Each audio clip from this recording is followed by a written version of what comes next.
Jamie Raskin is running in Maryland's 8th District, and his primary is on April 26th. You can find out more about him at jamieraskin.com. Once again, we have a candidate who represents this tension, this real revolutionary fervor, as we've said before, not just going on in the country, but within the Democratic Party, also within the Republican in its own way. And so it's not just important, when I was growing up, we thought, well, if we vote for the Democrat, we're voting for the progressive policies, certainly in most parts of the country. That has really changed because the Democratic Party has gone in such this corporate-driven direction where it is almost as much a handmaiden, and in some cases every bit as much a handmaiden to Wall Street, to big banks, and so forth, as is the Republican Party. So what we're trying to do here is to highlight candidates who not only represent good, solid values, but particularly this progressive drive that is trying to pull the Democratic Party, not just the country, but the Democratic Party specifically, away from this rightward direction. So, hello, Jamie Raskin, state senator at present, as well as a law professor. You teach constitutional law and legislation at American University College of Law. Is that correct, Jamie? Well, thank you so much. I know that you feel very strongly about taking on the NRA, climate change, marriage equality, and most particularly something which I feel very strongly about, and that is what I see, I'm sure you do too, is the cancer underlying all the cancers. Getting the undue influence of money out of our political system, dealing the kind of corrupt influence that it has. Tell me about that, and most particularly, what would you do about it as a congressman? Well, look, what people hate about big money in the age of Citizens United is that it comes to substitute for everything else, for actual legislative experience and success, for political activism and engagement, for voting in a lot of cases. We have candidates who don't even vote, but they decide to spend millions of dollars getting other people to vote for them. That's a kind of cheapening of democracy. And, when I first ran for the state Senate, and I've been a state senator for 10 years, I said I was not going to accept any money from corporations, partnerships, LLCs, artificial entities, none of it. Now, of course, none of them wanted to give me any money anyway. Yeah. So it wasn't that big of a... You're not their guy.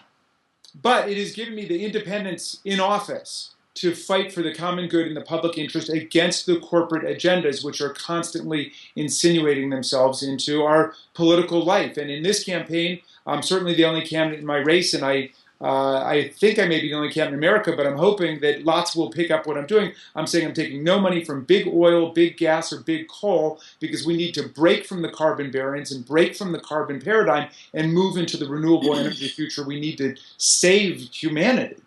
Jamie, you are certainly among America's elite. You graduated from Harvard, went to Harvard Law School, editor of Harvard Law Review. You teach at American University.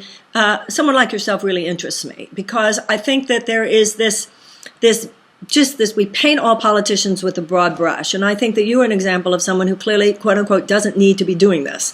You could be making a huge amount of money in the private sector with the kind of background and the education that you have. But you represent really the highest vision for what public service should be. And I really admire that in you. And I'd like to know something about what has been the psychological process that you yourself have gone through, that you have parlayed the kind of education that you have and experience that you have into something as it's really grueling, exciting, but grueling as running for political office.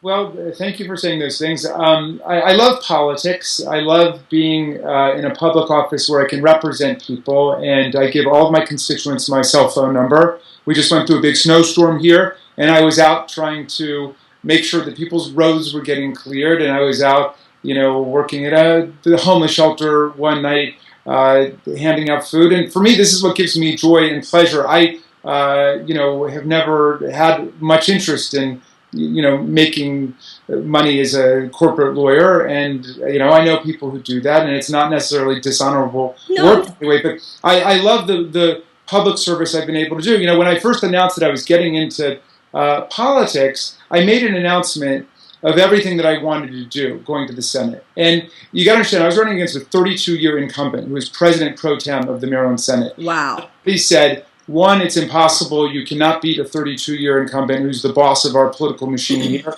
And two, even if you were to win, you could never get done any of the crazy stuff you're talking about doing. When I first announced, one of the pundits said that my chances of victory were impossible. And then 9 months later, we got 67% of the vote. Another pundit said that my victory was inevitable. So it went from impossible to inevitable, all in a 9-month period. But really, it wasn't impossible. It wasn't inevitable. Through organizing, we were able to make it happen. And when I kicked off, I laid out everything that I wanted to do.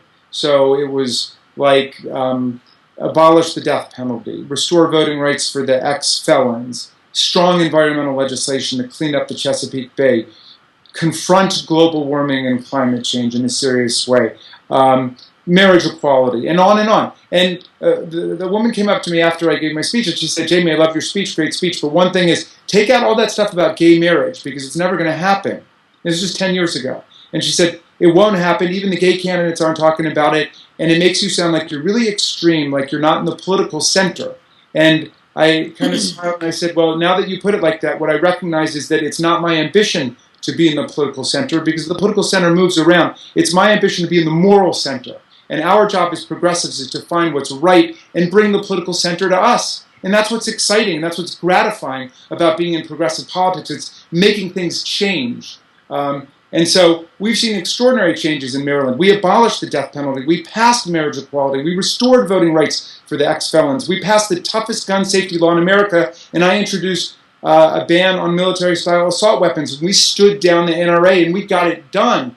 And so I want to go to Washington to do the exact same thing, because none of us is going to be able to create utopia in one state. And we've got the best gun safety law in America right now in Maryland, but we just had the bloodiest summer on record, and they found that a majority of the guns that were involved in these homicides were flowing in from Virginia, North Carolina, Pennsylvania, New York, and so on. So we need a national confrontation with the NRA, and guess what? I think we'll be able to bring over some of the gun owners who recognize that universal background check is only common sense legislation, and that's one of the things that we're doing in Maryland. I agree with you 100%. You speak to my mind, but you also speak to my heart, Jamie. Your passion is as commendable as your intellectual understanding of these issues. And I hope that all of the things that you said you care about, you get to stand for and work for in the U.S. House of Representatives. And I think what you said about being in the moral center is so correct. You know, Mike Noland, who is running for Congress in Illinois, talked about how these progressive values really are mainstream. So often many of the things you've talked about are deemed as with the woman who told you not to talk about marriage equality, that there's some kind of far left-wing position. These are not. They represent the moral center. The political center is usually defined by big money and lobbyists. These days. The moral center is defined by grassroots politics. And conscience. And at a certain point, grassroots politics and organizing gets so powerful that it brings the political center to us. May it be so. As my mother would say, from your mouth to God's ears. Okay, Jamie Raskin, you heard it here. Jamie Raskin, Raskin.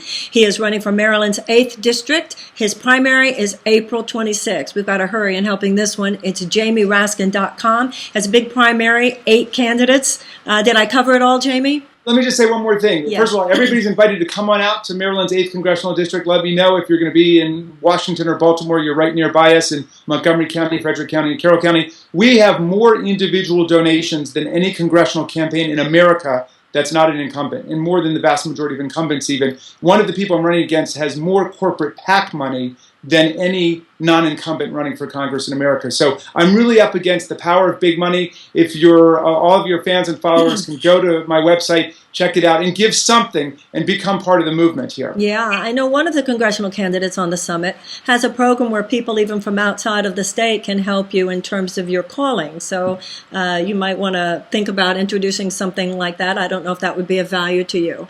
And yeah, this is not just about Maryland. This is about the United States of America, and we need more people like you in Washington saying exactly the kind of things that you've already said here. I wish you the very, very best, Jamie, and I hope we hear more about you in the future. You're very kind. Thank you for having me on. Thank you. God bless you, sir.